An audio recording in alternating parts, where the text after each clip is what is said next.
Hello, good morning everyone. आज हम किसके बारे में बात कर रहे हैं? टेंसेस के बारे में। ठीक है, let's learn related to a tenses. किसके बारे में? Tenses. Tenses is the most important part of your life, यानी कि मोस्ट इंपोर्टेंट पार्ट है आपकी लाइफ में। पहले हमें टेंसेस की नॉलेज होनी चाहिए। What is a tenses? Tenses होता क्या है? टेंसेस हम बोलते किसको? ठीक है, तो टेंसेस को हिंदी में बोलते हैं काल। क्या बोलते हैं? काल। और उसका हम एक्सप्लेन करते हुए बोल सकते हैं पीरियड ऑफ टाइम। क्या बोल सकते हैं? Period of time. जिससे हमें पता चलता है कि हमारा जो वर्क है वो कब किया जा रहा है। जिससे हमें क्या पता चलेगा? हमारा जो वर्क है कब आइडेंटिफाई किया जा रहा है, जो कि हमें बताया गया था। तो सभी को पता है कि टेंसेस हमारे कितने होते हैं? 3 होते हैं, present, past and future. Present, past and future. Firstly tenses period of time को हम क्या बोलते हैं? क्या बोलते हैं? टेंस बोलते हैं। और टेंस के जो हमारे काइंड होते हैं वो 3 होते हैं, और उन 3 के भी पार्ट्स जो होते हैं वो 4 होते हैं। 3 के पार्ट्स कितने होते हैं? तो there are 4 kind of present tense. ठीक है, there are 4 kind of past tense, there are 4 kind of future tense. यानी सभी के काइंड कितने हैं? 4 हैं। कितने हैं? 4 हैं। अब जैसे आपको अपनी फिंगर को शो ऑफ करेंगे तो यहाँ पे आपको दिखाई दे रहा है। जब आप इसे देखेंगे, ठीक है, तो यहाँ पे 3 लाइन्स अगर मैं बोलूँ तो 3 पार्ट्स में ये फिंगर आपकी डिवाइडेड है, present, past and future. Present, past and future कितने में? प्रेजेंट। यानी एक जो टेंस है, इस टेंस ये किसी का फादर है और इसके बच्चे कितने हैं? 3। और उन 3 बच्चों का नाम है present, past and future. Present, past and future. Present वाला तो हमेशा प्रेजेंट में वर्क करके चलता है। I read, I laugh, I dance, I sing. ठीक है, वो तो प्रेजेंट में ही करके चलता है। और जो पास्ट वाला है वो बच्चे कभी से आई डांस, मैंने डांस किया है, आई सिंग, मैंने गाना गाया। इस तरीके वो तो पास्ट में ही लिखा है। आई ब्रॉट, मैंने लिखा। मैं मतलब वो ये कह रहा कि मैं कर लूंगा इस काम। और जो आगे नेक्स्ट थर्ड वाला पर्सन है वो कहता है कि मैं आज तो नहीं, कल जरूर कर लूंगा इस काम को। तो I will, I will, I will, I shall, I will. ठीक है, इस तरीके। तो यानी कि 3 पार्ट्स होते हैं हमारे, प्रेजेंट, पास्ट एंड फ्यूचर। और देयर 4 काइंड ऑफ ईच। इन प्रेजेंट, पास्ट और फ्यूचर के भी इनके कितने होते हैं? 4 काइंड होते हैं। कितने होते हैं? तो जैसे हमारा first present, past and future. There are 4 kind of present, there are 4 kind of past, there are 4 kind of future। यानी इन सब की 4 काइंड होते हैं। तो ये तो अब कौन थे? फादर के कितने बच्चे थे? 3 हैं। और इन ईच के 4 बच्चे हैं। फर्स्ट है हमारा इंडेफिनिट,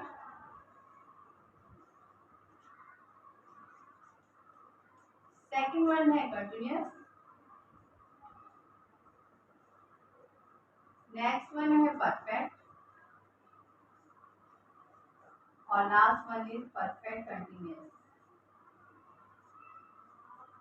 अब एक ने अपने बच्चों का नामकरण कर दिया इंडेफिनिट, ठीक है, कंटिन्यूअस, परफेक्ट और परफेक्ट कंटिन्यूअस। अब पास कहता है मुझे तो ये नाम बहुत अच्छे लगे, मुझे तो ये नाम भा गए, तो मैं क्या करता हूँ अपने बच्चों के नाम भी ऐसे ही करता हूँ। लेकिन थोड़े सिमिलर से हो गए ना, तो हम आइडेंटिफाई कैसे करें, रिकॉग्नाइज कैसे करेंगे? तो ये कहते हैं मैं तो अपने बच्चों के नाम के आगे प्रेजेंट प्रेजेंट लगा दूंगा, और ये कहता है मैं अपने बच्चों के नाम में क्या लगा दूंगा?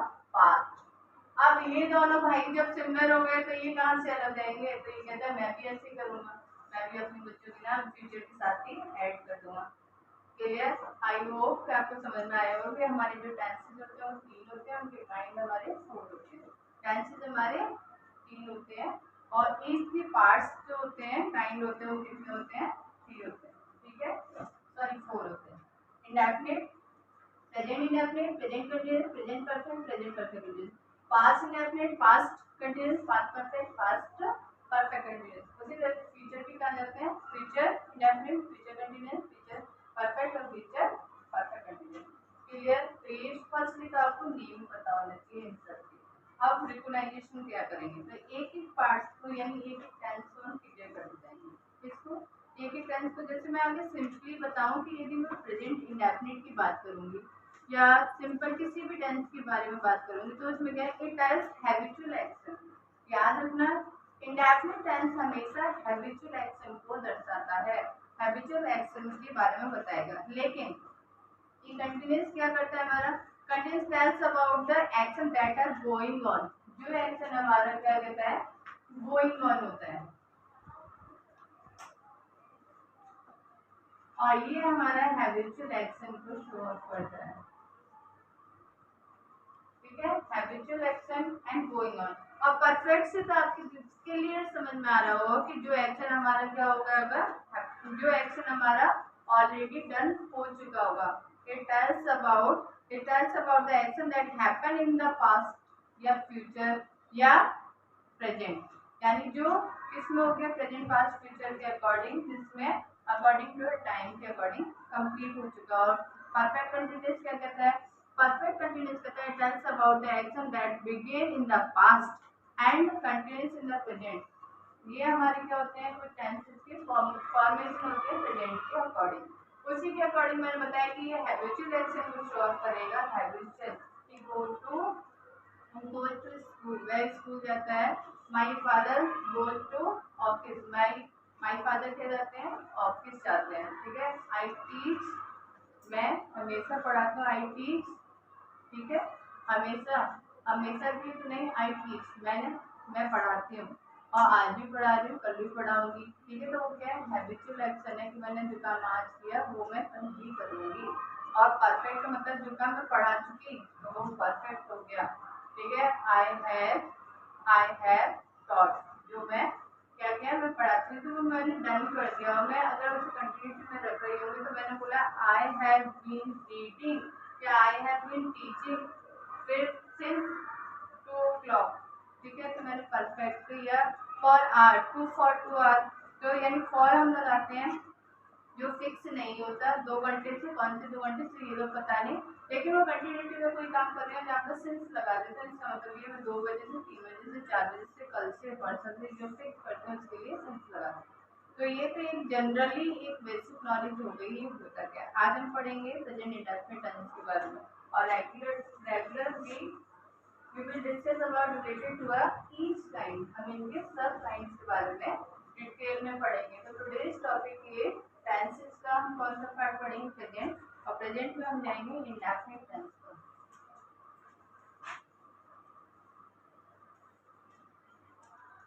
प्रेजेंट इंडेफिनिट को हम सिंपल टेंस भी बोलते हैं।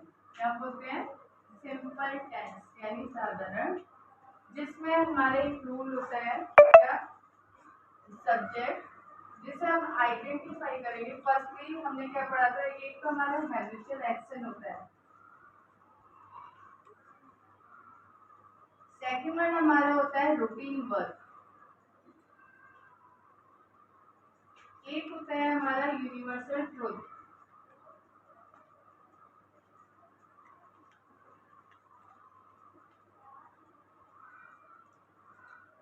ये चीजें हमारी क्या करती हैं, ये हमारा होता है प्रेजेंट इंडेफिनिट टेंस में हैबिचुअल। हैबिचुअल जिस चीज की हमें आदत होती है। ठीक है, रूटीन जो काम मैं रेगुलरिटी में करती हूँ। और universal truth, sunrise in the east, sun कहाँ पे उगता है, पूरब में उगता है, तो क्या है, यूनिवर्सल ट्रुथ है। ये सही बात है, ऐसा नहीं है कि आज ईस्ट में, कल वेस्ट में, फिर साउथ में या फिर नॉर्थ में। ठीक है, फिक्स है। ठीक है, routine, I go to school, मैं स्कूल जाती हूँ, ये मेरा रूटीन है। I go to school at, जो भी टाइम लिखे मैं फिक्स कर देती हूँ। हैबिचुअल, हैबिचुअल पे किसी को झूठ बोलने की आदत है। ठीक है, he tells lie, he tells लाई, यानी उसे झूठ बोलने की आदत है। तो ये क्या हमारे हैबिचुअल एक्शन है। अब सेकंड वन अगर मैं लाइटली से रिकॉग्नाइज कराऊं तो हिंदी के अकॉर्डिंग जिन वाक्यों में हम था, थी और थे, फिर अभी कहते हैं मैम ये तो हमारे समझ में नहीं आते, तो अकॉर्डिंग टू योर वर्क जब हम उसे हिंदी में ट्रांसलेट करते हैं तो उस वर्क के पीछे ताकि ऐड कर देते हैं।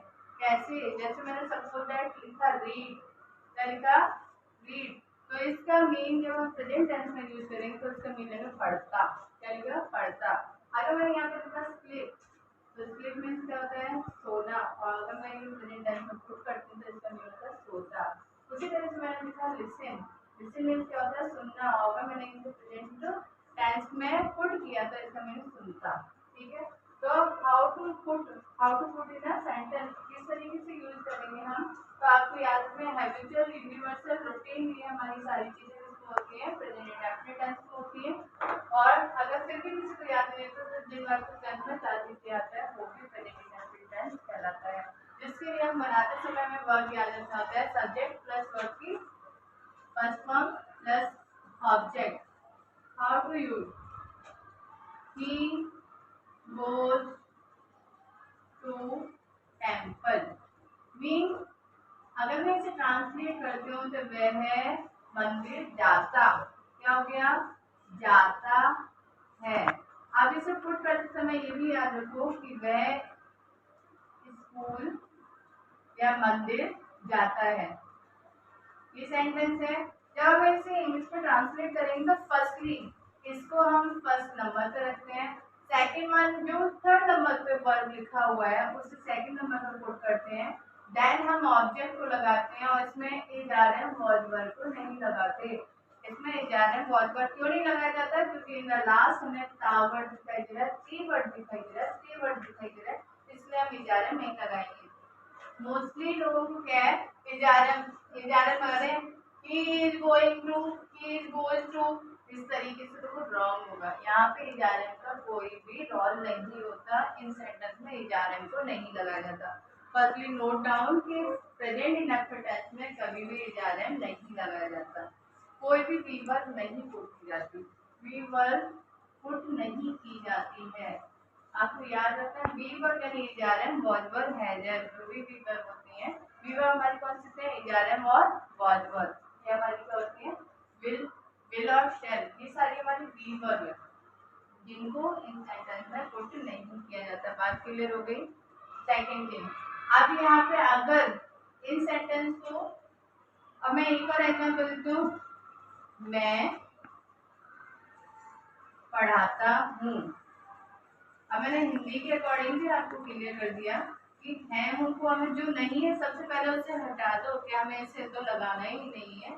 हमें क्या करना है? फर्स्ट नंबर पे इसको रखना है और सेकंड नंबर पर इसको रखना है आई, और हमें सेंटेंस में बताया नंबर की फर्स्ट फॉर्म आई टीच,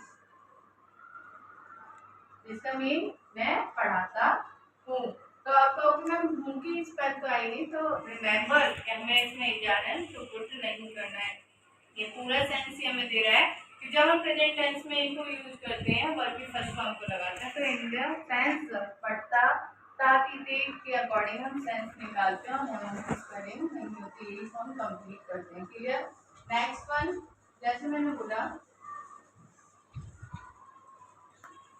वह गाना गाती है। फर्स्ट, सेकंड, थर्ड क्रॉस, ठीक है? फर्स्ट, सेकंड, थर्ड, तो यानी हमें हूँ तो लगाना ही नहीं है। क्यों नहीं लगाना? क्योंकि यहाँ पे साथ आया। और सेकंड वन यहाँ पे ही, थर्ड वन गाने की क्या होती है? सिंग, वी सिंग अ सॉन्ग। वह गाना गाती तो वो मल्टीपल थोड़ी लगा रही, सिंपल गाना गा रही, तो एक ही गाना यानी हम सॉन्ग के साथ इसलिए लगाया कि जब वो गाना गाएगी तो रूटीन में गाएगी, सीरीज में गाएगी, रिपीट करके गाएगी, तो वी सिंग अ सॉन्ग। अब आपने ये आपकी कंफ्यूजन हो गई, मैम आपने यहाँ पे एस पुट किया है, यहाँ पे एस पुट किया है और यहाँ पर कुछ नहीं लगाया, ठीक है? यहाँ पे तीनों सेंटेंस मेरे अलग अलग है ना। एक में हमने क्या पुट कर दिया? एस, इसमें हमने क्या पुट कर दिया? एस, और इसमें हमने पुट कुछ किया ही नहीं। तो क्यों नहीं किया? सेकंड वन कि जब when your subject is a singular, ठीक है, when your subject is a singular we put in the verb, क्या करते हैं? एस और es पुट करते हैं। कब? जब हमारा सब्जेक्ट क्या होता है? सिंगुलर, सिंगुलर यानी एक वचन में होता है, यानी कि जब हमें ओनली वन पर्सन दिखाई देता है, सब्जेक्ट प्लस वर्ब की फर्स्ट फॉर्म प्लस एस और es प्लस ऑब्जेक्ट। अब सब्जेक्ट हमारे सिंगुलर कौन से होते हैं? ही, शी, इट और नेम, ये हमारे क्या हो गए? सिंगुलर पर्सन हो गए। क्या हो गए? सिंगुलर पर्सन हो गए। क्लियर? ये बात समझ में आ गई? इनके साथ हम क्या लगाएंगे? वर्ब की फर्स्ट फॉर्म में या तो एस लगाएंगे या एस। अब किसी की कंफ्यूजन ये है कि मैम या तो हम हमें ऑप्शनल है, या तो हम एस लगा सकते हैं या एस लगाते हैं, ऐसा नहीं है। कुछ रूल है, इसको भी हम रूल के अकॉर्डिंगली फिक्स करेंगे। हाउ टू पुट कि जब हमारे वर्ब जो वर्ब है उसके लास्ट में या तो हमें ओ दिखाई दे या हमें एस दिखाई दे या सी एच दिखाई दे, एस एच, ठीक है, डबल ओ, इस तरीके के वर्ड आते हैं तो उनकी लास्ट में ई एस वर्ड लगाते हैं। जैसे अब यहाँ पे गो आया था तो मैंने क्या किया था, गो, बात समझ में आई, ठीक है। मैंने किया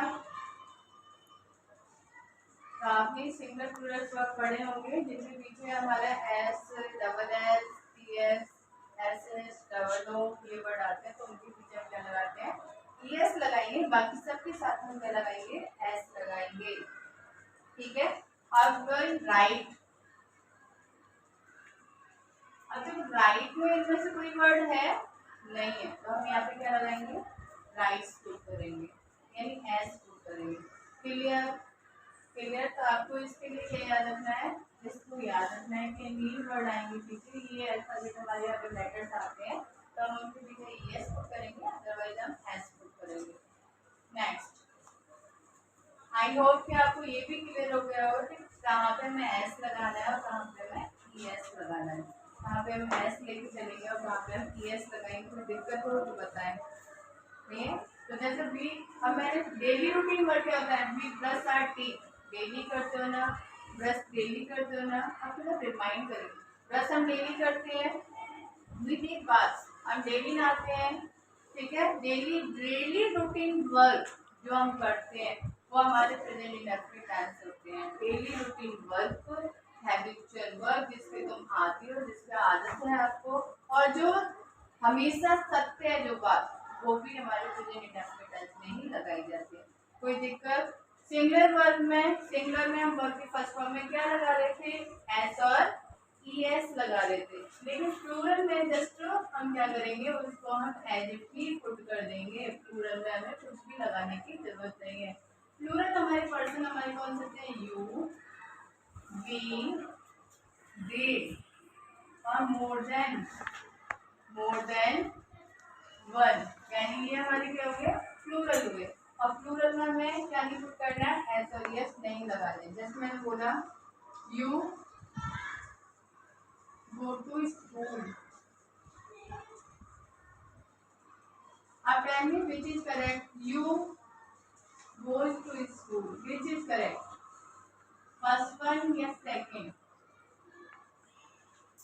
first is correct, why, because ma'am there हम क्या करेंगे, firstly we see singular verb, singular subject, और singular subject हमारा you है, और हमें बताया कि वर्ब की फर्स्ट फॉर्म में हमें कुछ भी नहीं लगाना, और यहाँ पे ई एस पुट है तो इसलिए हम क्या करेंगे, इसको कैंसिल कर देंगे। तो ये तो रॉन्ग हो गया, ये हमारा ठीक हो गया, ठीक है। एग्जाम में आपको इस तरीके से विच इज रॉन्ग और विच इज राइट, तो आपको उसमें अच्छा आइडेंटिफाई करके बताना होगा कि रॉन्ग है और ये राइट है। अब आते हैं नेगेटिव फॉर्म पर। नेगेटिव हम किस तरीके से करते हैं, रूल्स मेंशन करें और प्रैक्टिस करें। रूल्स में हमें क्या करना है, प्रैक्टिस करना है। रूल पे प्रैक्टिस करोगे, बस ये एम ये रहेगा कि टेंस क्लियर हो जानी चाहिए, ठीक है, टेंस में कोई डाउट रहना नहीं चाहिए। Second point, negative. नेगेटिव से आपको समझ में आ रहा होगा नकारात्मक, क्या, नकारात्मक वाक्य, यानी जिसमें काम का होना नहीं पाया जाता। First rule, subject plus does not and do not plus verb की first form plus object, next subject. अब यहाँ पे ये पूछ ये क्लियर करना है कि डज नॉट और डू नॉट मैडम ऑप्शनल है, कुछ भी लगा दो, फिर डज लगा दे या डू लगा दे, दोनों ही करेक्ट होंगे, लो, है ना। अकॉर्डिंग टू सब्जेक्ट यहाँ पे भी ये फॉर्म करेंगे। जैसे कि हम अफर्मेटिव सेंटेंस में वर्ब की फर्स्ट फॉर्म में एस और एस लगा रहे थे, उसी तरीके से हम यहाँ पे डज करेंगे। किसके लिए, सिंगल वन, यानी एक पर्सन के लिए, किसके लिए, एक पर्सन के लिए हम डज नॉट लगाएंगे। लेकिन यहाँ पे हमारे पर्सन दो तीन से ज्यादा होंगे तो वहाँ पे हम क्या करेंगे, डू नॉट पुट करेंगे, ठीक है, वहाँ पे हम क्या लगाएंगे, डू नॉट। लेकिन वर्ब की फर्स्ट फॉर्म में कुछ भी नहीं लगाया जाएगा। यहाँ पे हम पुट कर रहे थे ना, तो वो वर्ब हमारे कहाँ पे, डू और डज कर रही है, वो काम हमारे कौन कर रहा है, डू और डज, ना कि वर्ब की फर्स्ट फॉर्म। डू और डज में कंप्लीट कर रहे हैं कि यदि सिंगुलर है तो डज, जैसे वहाँ पे वर्ब की फर्स्ट फॉर्म में पुट किया तो यहाँ पे पुट कर दिया।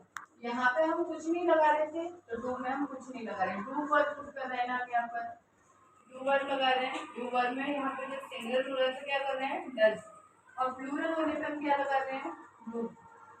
Singular does, plural do, singular does, plural do.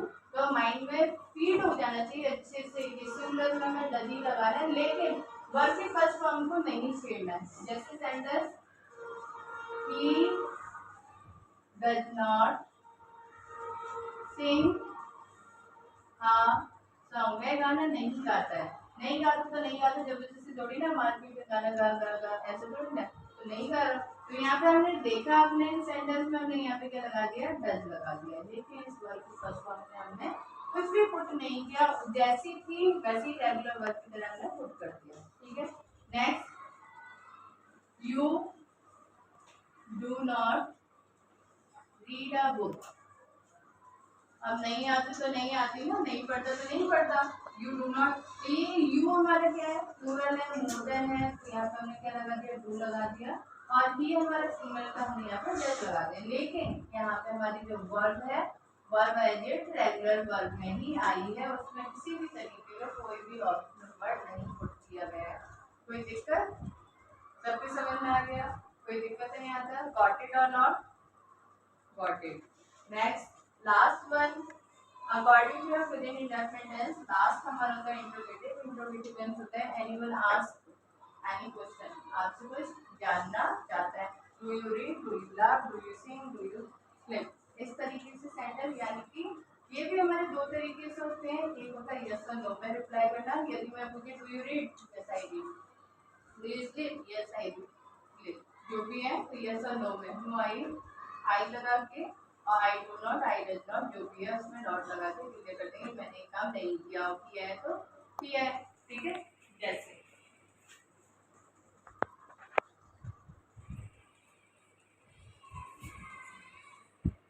Interrogative यानी प्रश्न सूचक वाक्य। ठीक है, इसमें हमारे क्या कहते हैं, do and does according to a subject. फिर हमने पुट किया सब्जेक्ट, और देन हमने पुट की वर्ब की फर्स्ट फॉर्म। मैंने बोला डू यू रीड, क्या तुम पढ़ते हो, यदि वो पढ़ा तो यस आई रीड, हाँ मैं पढ़ता हूँ। ठीक है, तो ऑटोमेटिक सेंटेंस बन गया ना कि हाँ मैं पढ़ता हूँ। अगर वो नहीं पढ़ा, no I do not read, नहीं मैं नहीं पढ़ता हूँ, तो ये नेगेटिव हो गया। ये नेगेटिव हो गया, तो आपको पता है मैंने डू नॉट और डज नॉट पुट कराया था। ये ऑटोमेटिक वर्ब में डू नॉट और डज नॉट की कोई फॉर्म नहीं थी, केवल सिंपल सेंटेंस को लगाते यानी सिंपल सेंटेंस को ही पुट करना था। क्लियर, इसको बोलते हैं हम यस और नो। ठीक है, जिसमें हमारी क्या होती है, डू और डज को पुट करते हैं और सेंटेंस को बनाते हैं।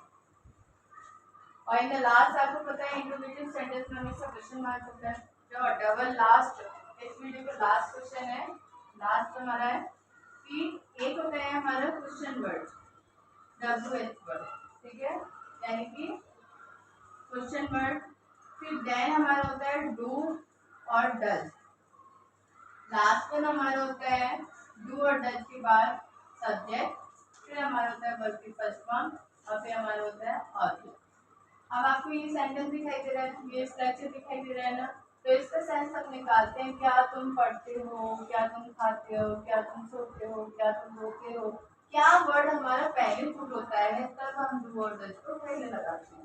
ठीक है, लेकिन इसमें ऐसा नहीं है। जब हमारा क्या, क्यों, कब, कैसे सेंटेंस के बीच में आते हैं, क्या, क्यों, कब, कैसे बिल्कुल मिड में आते हैं, बिटवीन आते हैं। ठीक है, तो जैसे तुम्हारा नाम क्या है, what's your name, what's your name आया है ना, तो वहाँ पे मैंने व्हाट इसलिए लगाया क्योंकि क्या वर्ड बीच में आया है। ठीक है, वेयर डू यू लिव, तो तुम कहाँ रहते हो, तो क्या कहाँ पर आया, बीच में आया, इसलिए मैंने वेयर लगाया। लेकिन हमारे सेंटेंस में क्या वर्ड यदि पहले आते हैं तो हम व्हाट, वेयर, व्हाई ये वर्ड नहीं पुट करेंगे, वहाँ पे हम डू और डज है जो हमारी हेल्पिंग वर्ब होगी उसको पुट करेंगे। जैसे मैंने कहा वेयर, तुम कहाँ रहते हो, डू, क्लियर, फिर हमारा है सब्जेक्ट यू, ठीक है, लिव, क्लियर, तुम कहाँ रहते हो। मैंने कहा तुम कहाँ जाते हो, वेयर डू यू गो, तुम कहाँ जाते हो। फिर मैंने कहा तुम क्या पढ़ते हो, वॉट डू यू रीड। समझ में आई बात। अब इन तीनों सेंटेंस की हिंदी क्या हुई, बीच में आई। मैंने कहा तुम कहाँ रहते हो, कहाँ कहाँ पर आया, मिड में। कहाँ जाते हो, कहाँ कहाँ पर आया, मिड में। और लास्ट तुम क्या पढ़ते हो, क्या कहाँ पर आया, पहले नंबर पर तो नहीं आया। पहले नंबर पर आता तो डू और डज लगाते ना, तो इसलिए हमने क्या लगा, व्हाट पहले लगाया। ठीक है, आई होप आपको ये सारी चीजें क्लियर हो गई होंगी। और आपको एक सेंटेंस मेक करना है जिसमें आप बताएंगे क्या तुम गाना गाते हो। Okay, thank you. आपको पता होना चाहिए स्टेटिव मींस होता है स्थिर, यानी फिक्स होती है वो। और इसमें जो वर्ब होते हैं, how to recognise that this tense are related to continuous tense, तो इसमें एडवर्ब जो इंक्लूड की जाती होता है एट दिस टाइम, यानी इसी time, at this moment, nowadays, still, in this day, month, ये जो एडवर्ब आएंगे इससे भी हम आइडेंटिफाई कर सकते हैं this tense is a continuous tense. Okay, continuous tense में हमारा रूल इस टाइप का हमने फॉलो किया था, जिसमें हम क्या करते थे, subject plus helping verb plus verb की फर्स्ट फॉर्म में आईएनजी पुट करते थे। मीन अब मैं यहीं पे आपको बताऊंगी कि हम ज्यादातर हमने क्या पढ़ाया था, आई एक्सप्लेन कि ज्यादातर which work is going on, जो वर्क हमारा गोइंग ऑन होता है उसको हम कंटिन्यूअस टेंस बोलते हैं। ठीक है, लेकिन यहाँ पे ये जो वर्क दिखाई दे रही है, ये वो वर्क है जिसमें हम आईएनजी नहीं लगाते हैं, जिसमें हम आईएनजी पुट नहीं करेंगे। जैसे सपोज कोई भी वर्ब इनमें से लिखा हुआ है, उसमें लिखा है जैसे he is remembering,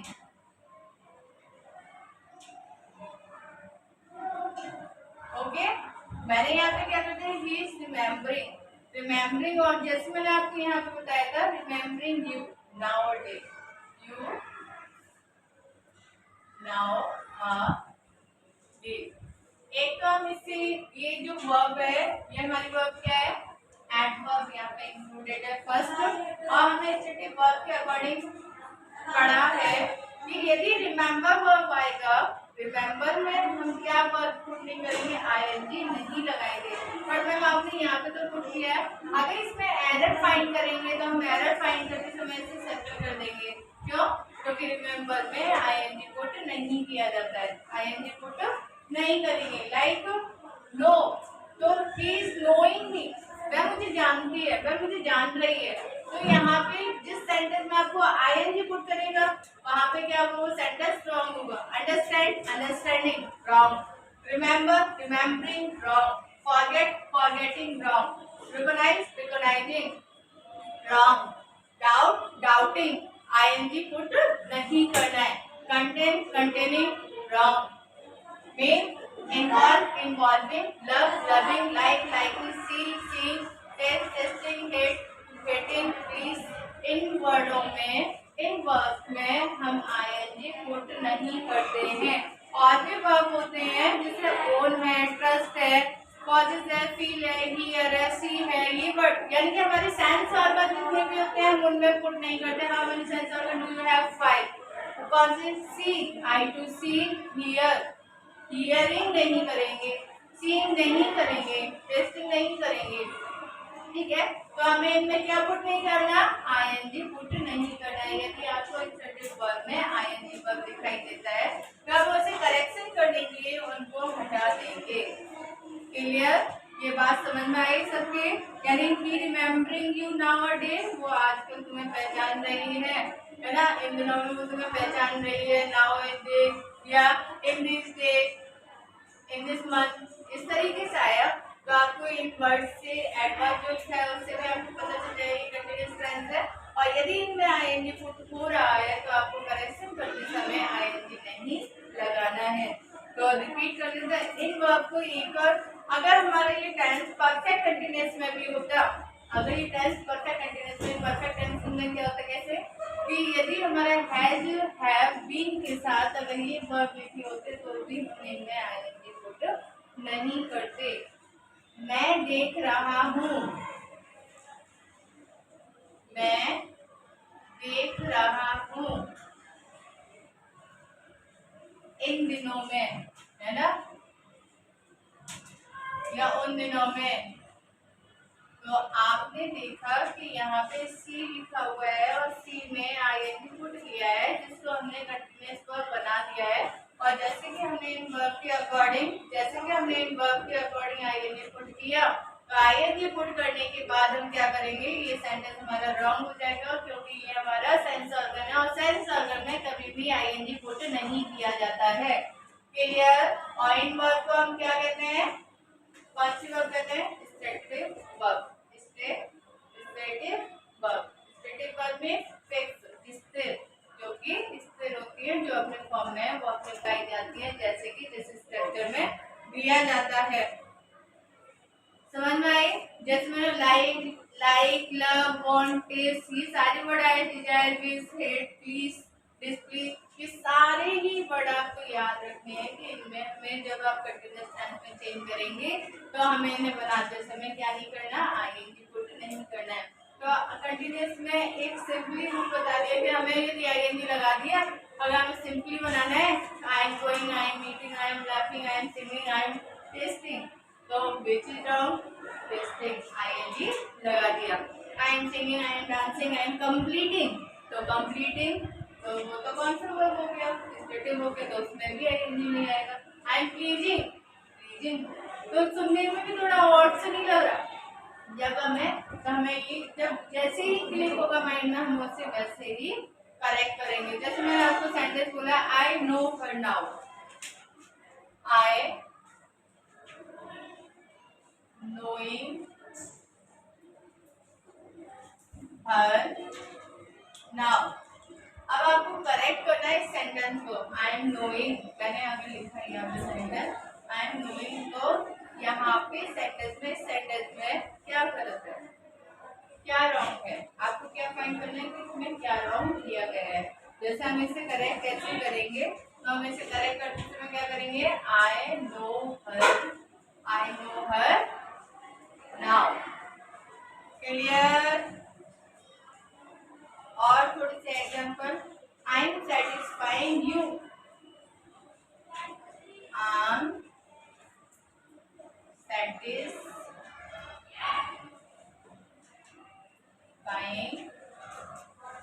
her now, right और रॉन्ग, रॉन्ग, सेटिस्फाइड में आईएनजी पुट नहीं करेंगे, ठीक है। आई एम हेटिंग, मैं उससे घृणा करती हूँ, नहीं करेंगे। आई एम लविंग, तो लव तो क्या होगा, रॉन्ग होगा, तो वहाँ पे आईएनजी पुट नहीं करने। कुछ एब्सर्ट नाउन होते हैं जिसमें आईएनजी नहीं लगाते हैं, सेंस ऑर्गन वर्ड होते हैं जिसमें भी आईएनजी नहीं लगाते हैं, डबल डिग्री और डिग्री जो होते हैं, पॉजिटिव कंपेयर सुपरलेटिव डिग्री जो होते हैं, जो वर्ड होते हैं उनमें भी आईएनजी नहीं लगाते हैं। कंटेन, अब कंटेन में ING, he is feeling that his brother is honest, यानी कि क्या सेंटेंस है हमारा, he is feeling